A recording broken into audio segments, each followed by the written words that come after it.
Captain Mike Smith, Gastonia Police Department, referenced the sniper conference update. Captain. Mr. Mayor, Council, Mr. One, Captain Duncan's going to be assisting me with it. He's been involved in it from the start, and so got a handout here I wanted to give each one of you.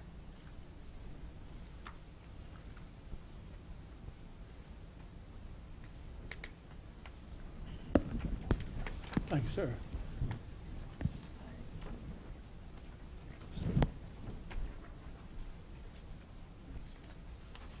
Thanks, Mike.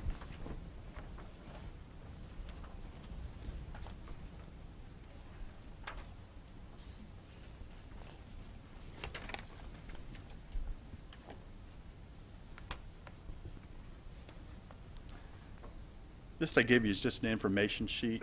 We wanted to come before you tonight and just give you a brief presentation or a brief for this year's Sniper Conference. Start with, we wanted to thank you all for giving us an opportunity to do this. This came from an idea when the economy seemed like it was really down here in Gastonia, and the police chief at the time challenged us to reach out and find ways to help, not just from police activity, but to help bring the economy up and do things. Captain Duncan and I were talking about it, and we came up with the idea there's SWAT competitions all over the country, but there's not sniper competitions.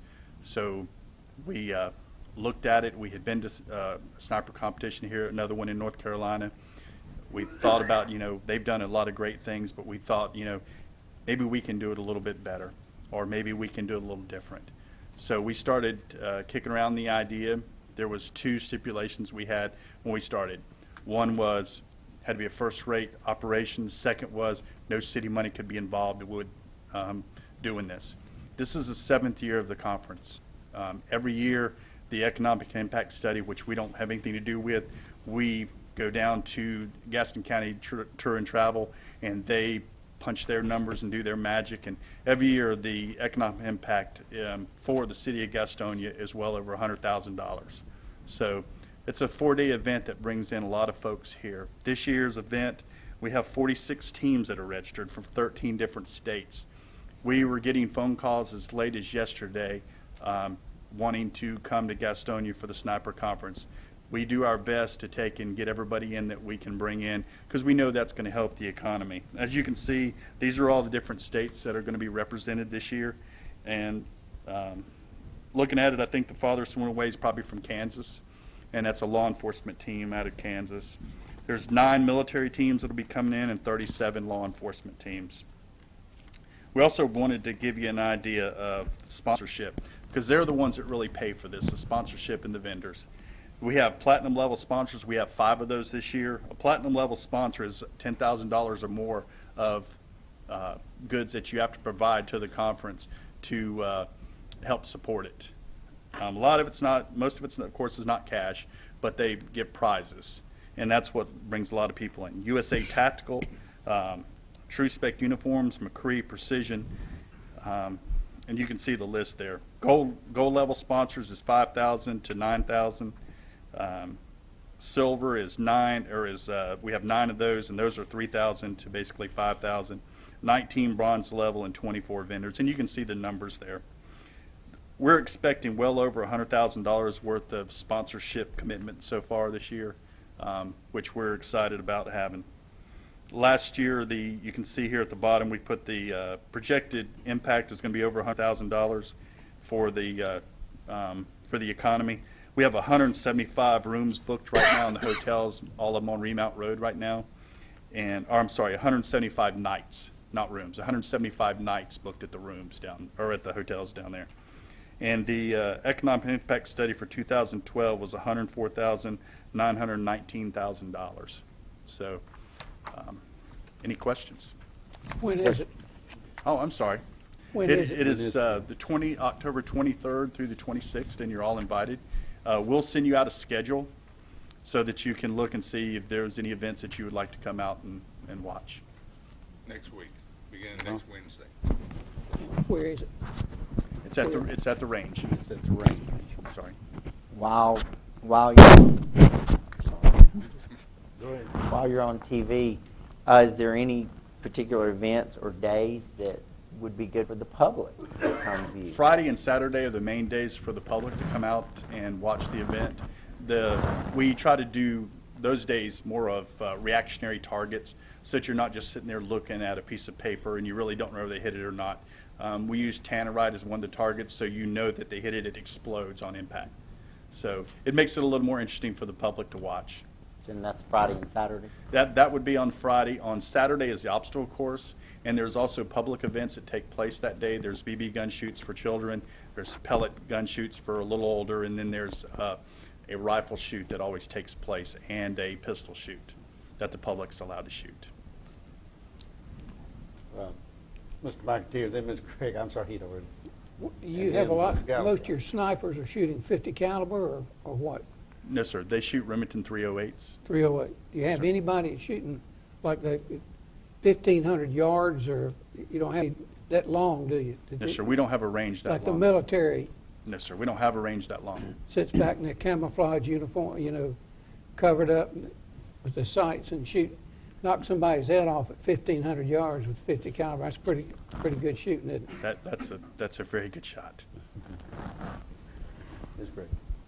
On Saturday, when you mentioned that there would be participation with public shooting, are there any charges to that? There is, do you know what the charges are? The public rifle shoot is $15, I believe, for the first run, and $10 for each additional. You can run it as many times as you want to. The public pistol shoot is the same price, and you can run it over and over and over. In fact, a lot of people, the folks that have won historically, have ran it 15 or 20 times, and which is still a pretty good bargain to win a new pistol Right. for that monies. But now the children's event are free, all the children's events. The pellet rifle shoot, the .22 rifle or rimfire event, all that stuff is sponsored by the Gaston Young Guns and Clemson University, and it will all be free to the kids. Mr. Gallagher. You do have one long shoot, isn't it, like 400 yards? There will be one this year, it's 500 yards. 500? Yes, sir. And the kids' ages, like 6, 7 years old, can they come out and Sure, shoot? any age. The children can be any age. The folks from Clemson will be running the pellet rifle shoot, and we've had them so little that they had to put something in the chair for them to sit on. So, and it is a competition, but your first target counts as score, and they'll let them shoot several times before to kind of warm up and get ready for that. And it's a fun event as much as anything, but it narrows down pretty quickly toward the end to the true competitors. And the majority of the kids come to shoot it just for the fun of it, so they can shoot it over and over. There's no minimum age. There is an age split between the .22 caliber rifle and the pellet rifle, and I think that's 12 or 13 years old that they won't be able to shoot. If they're older than that, they can't shoot the pellet, and if they're younger than that, they can't shoot the rimfire event. It's nice that you're out there educating the kids on guns and the safe uses of them.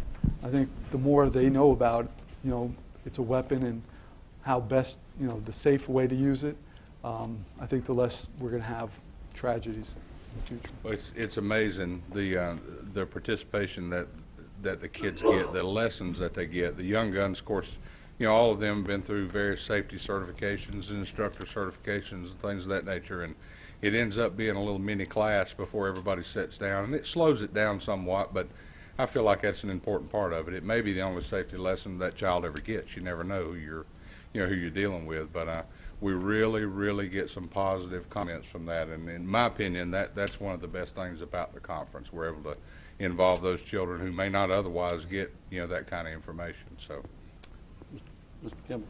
Thank you, sir. Steve, do we have any returning teams that are either defending what they did last year or have been a number of years here? Raleigh is returning. They're defending third place from last year. Plano, Texas was second place, and San Diego PD was first place. Neither one of those two teams could make it because of budgetary items, and we have several returning teams. The West Virginia teams are returning. The Connecticut team's a returning team.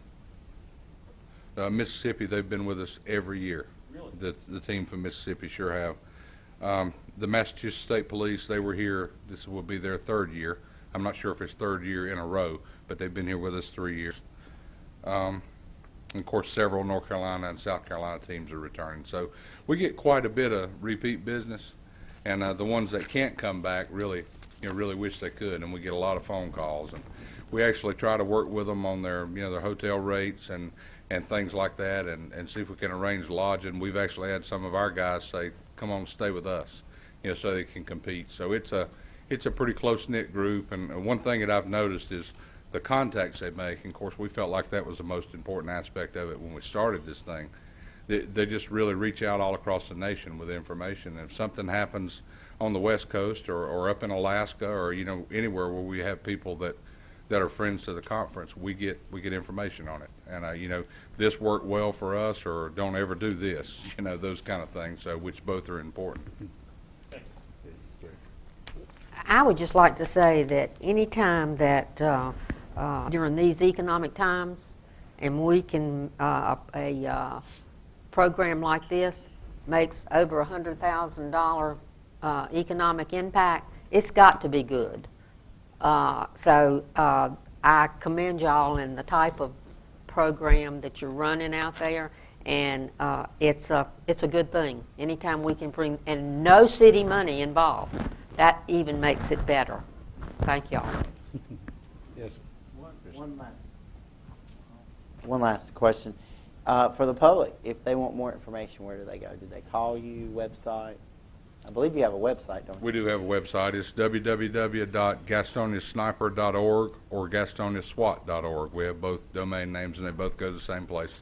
If you look on the left side on the main menu and look under the 2013 event tab, everything that you need to know is right there. Directions to the range are on the website. Certainly there's phone numbers on there they can call, and the City of Gastonia website also has a link to it, I believe, is up and running now. And public parking, one thing that we do need to mention, public parking will be there at the facility. When you come in off of Tulip Drive, there right along the lake, there'll be public parking right in there, so you don't need to park anywhere and be shuttled, and we will, of course, shuttle you up the hill. And we will have some special provisions for handicap parking if that's necessary, but we'll pick you up right at your car if if you're handicapped or have some sort of special need, and drive you right to the event and let you out. And transportation runs constantly, so you won't be stuck there for any period of time. About every 10 or 15 minutes, there's a shuttle running. Thank you. Okay. Any other questions? Could I add one thing? Yes, sir. I want to give special thanks to all the city departments. This could not be done without them. Everybody in the city takes a part in this, and I want to make sure y'all understand it's not just the police department. Every one of these sitting out here, the fire department, electrical, everybody helps out. The county police helps us out. The sheriff's office helps us out. That's one of the reasons we're able to keep costs low, because everybody volunteers, some people to help out with it, and so it makes it a little bit less of a burden on us as a police department. And it's worthy of mention about the fire department. We've had a major medical concern every year, at least one every year, and it's been handled within seconds for those guys. In fact, you hear constantly, they just can't believe the response that they get when we have an accident or somebody injured. And certainly we wish that wasn't the case, but in the nature of this business, it's going to happen. And last year we had an individual we thought were having a heart attack, and in a matter of about 3 minutes, he was in an ambulance on his way to the hospital, and quite possibly saved his life. So everybody in the city, all the city departments step up and participate and help us prepare for it, and it's one big effort. It really is a citywide project. Thank you both very much for that. I understand Captain Smith and Assistant Chief Billy Thompson with the fire department. The next presentation is about the Habitat for Humanity house update. This is another one I'd like to thank y'all for giving us an opportunity to participate in. And I'll tell you this, I'm kind of selfish, because I started tracking. I went to a class a long time ago in Charlotte Mecklenburg Police Department, and they were talking about how much crime takes place either on or adjacent to rental property. That's not necessarily the case all the time, but home ownership has a big difference in crime. And we're starting to see that already here on Pryor Street since we have started building these houses here. The sheriff's office, the Fire Department and us, I think this is our 5th house, isn't it, Chief? I believe so. That we've started working on together. I have a small PowerPoint here that Chief just put together, wanted y'all to see, and I'll just kind of run through it. We started this house on September 16th. We were trying to put it together in a couple of weeks, and as you can see, it's on North Pryor there. First day it went by pretty quick. Seemed like we were really moving along, and and it slows as you get started, because it seems like the fast part is the beginning, and then when you get to the painting and all the small things, that's when it kind of slows down. So this is the Wilson family that'll be living in this house. If I'm going too fast, just let me know. Wow. The first week, this is pretty much, most of this, it seems like the first week that we had got all this done.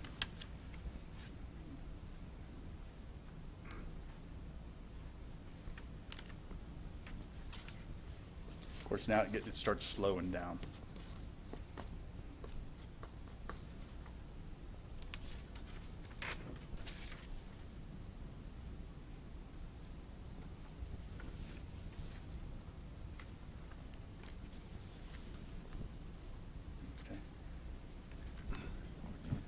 In 2008, I guess, when the fire department got more involved with helping the PD with doing this, one of the things that we wanted to do is we wanted to actually start installing sprinkler systems into the homes. So our first sprinkler install was in October of 2008, I believe, at the McCarver House. And since then, we've installed 22 sprinklers. Even if it's not a partnership with PD where we're helping out, any Habitat home in Gastonia, we go out, and our fire marshal, Billy Glover, is the primary person who designs and lays out the sprinkler system. He installs it with the assistance of some of our other guys after some of the major construction's done. And once that's done, the plumber comes in, he hooks it up professionally. So we have 22 homes out there that was built through Habitat that now have residential sprinkler systems in it. Great. It's really good. Questions? I just Yes. wanted to make, not a question, but a comment.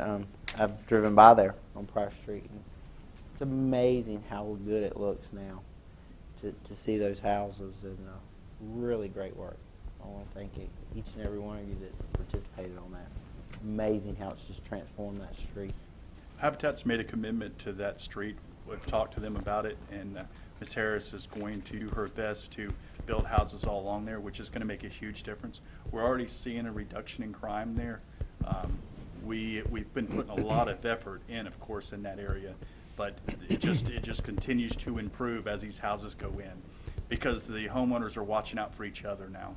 So it's making They're a big good-looking difference. homes. They are. They really are good-looking homes. Brenda? I would just like to say what a great role models that you men and women probably are to the neighbors there, for them to see that the police are good people. The firemen are here to help us. The sheriff's department are good people. And so I commend you on being not only good carpenters, but also a role model for the neighborhood and for the children, especially in the neighborhoods that see that you're helping some of their families sometimes. So I appreciate that. Thank you very much. Just so you'll know, I'm a laborer. I don't know anything about carpentry. I'm a pick it up and move it, and I put it where you want it to go. And I generally, But you're part of the team. I generally just carry the shingles, or I'm the same. I'm Right. Well, it's got to be done. Campbell? Captain, I think you'd agree. Really, what you're doing there is one of the essence of neighborhood stabilization. There have been studies all over the country that when we move from rental, abandoned, into home ownership, and you're seeing it, I think, right now, and I think you'll continue to really reap those benefits as far as reductions in police responses and an overall increase in the good of the neighborhood when you get those houses done. I think it's a great step you took. I agree with you completely. We've seen that on Parkdale. We're also seeing that here. I want to say the last numbers I looked at is we're down about 20%, which is huge numbers for me, especially in the Central District. I wish we could do that on every street. So, but we're getting some improvement there, and we're excited about that. Great. Thank you, sir. Yes, sir. Gentlemen, is this the 100 house that you're working on? Yes, sir. So it started September 16th, and a month's gone by, and when is it going to be done? Is it going to be done at the end of the month? Yeah, when I talked to them today, they were getting the stuff in. The only reason we weren't finished is because there were some items that hadn't come in yet that were ordered. And if I'm not mistaken, they were going to be finished sometime today. At least they were hoping to. 30 days. That's fantastic. Way to go. Thank you both very, very much for your report. Appreciate you. Let me take just a second. The next item is public expression, but I'm going to go ahead and jump in and just read to you that in case you haven't heard, the Affinia, they have announced, and of course, to me, that's Wicks. I mean, they bought in 2004. They bought Wicks. They've announced today in an announcement that they're moving their headquarters from Ann Arbor, Michigan, to Gastonia, North Carolina. So we'll be hearing more of that. I'm sure probably on it'll be out today and tomorrow. So you know more about it. Mr. Mayor, I talked to them and welcomed them. They're consolidating their operations, and they will be leaving Ann Arbor, and those folks will be moving to Gastonia. And this coming year, I think it's August, Wicks will be 75 years old, and they plan to have a big celebration for the headquarters, and having been here in Gastonia for 75 years. But this move that you're talking about here really helps consolidate the operations, and we're just so grateful for a corporation like Wicks, and well, it's really Affinia, but I think we all call it Wicks, Yeah. On One Wicks Way, off Union Road. And but yes, that's really good news. More economic development for Gastonia. Well, will that be their corporate building headquarters? Yes, on Union Road. Yeah, Big enough? they're going to move those folks into the Union Road operation, is what they said. Pretty building? All right. Thank you. Yeah, I'd like to do that every few minutes for a while. That's great. Yes, sir. As someone that tinkers with cars every now and then, many of you may or may not know, Wicks invented the oil filter. And every car has one today. So that's a wonderful company that we have coming to our city. I know a little. I wasn't here when it started, but that, as Walt said, that's Mr. Alan Sims, and he had a son named Jack, I believe it was. Anyway, there's a history behind that, but it was WICKS. I think that ended up being WIX. Thank goodness they started here. That's great. Okay, under the public expression, each person is limited to a total of 5 minutes speaking time, and I have one for our friend Mr. Bill Starr, casually dressed, and he's going to come up, talk about Toys for Tots.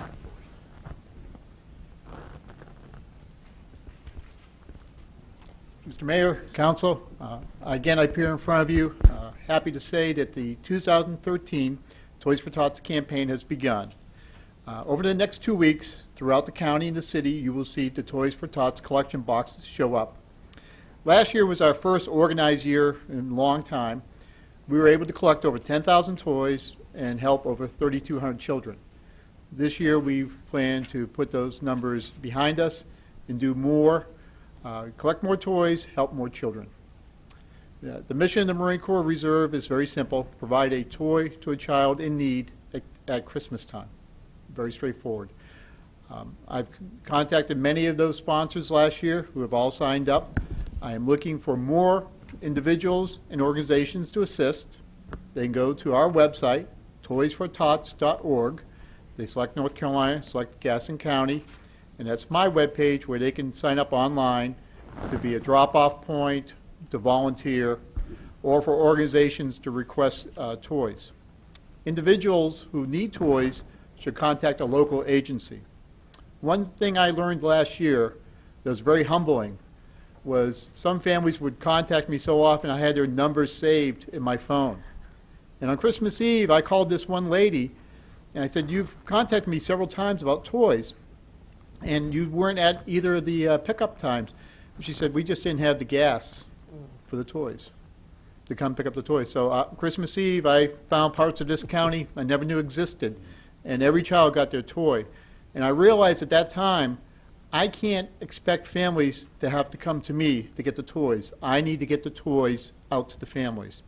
And that's what one thing we're going to be doing differently this year is I'm partnering with every organization that will listen to me to help me in that endeavor. This year will be a great year.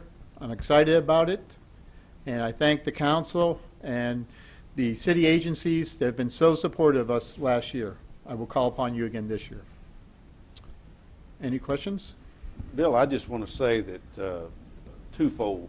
Number one, it's remarkable and amazing, and thank you for representing our country and wearing that uniform. And, but then secondly, I wish there were a lot of people just like you and that would certainly, that means a lot for that child to get that toy. I think what you're doing is wonderful. In any way we can continue to help, we want to do that. Any questions, comments? Thank you very much, sir. It'll do well. It's needed. Okay, regular agenda.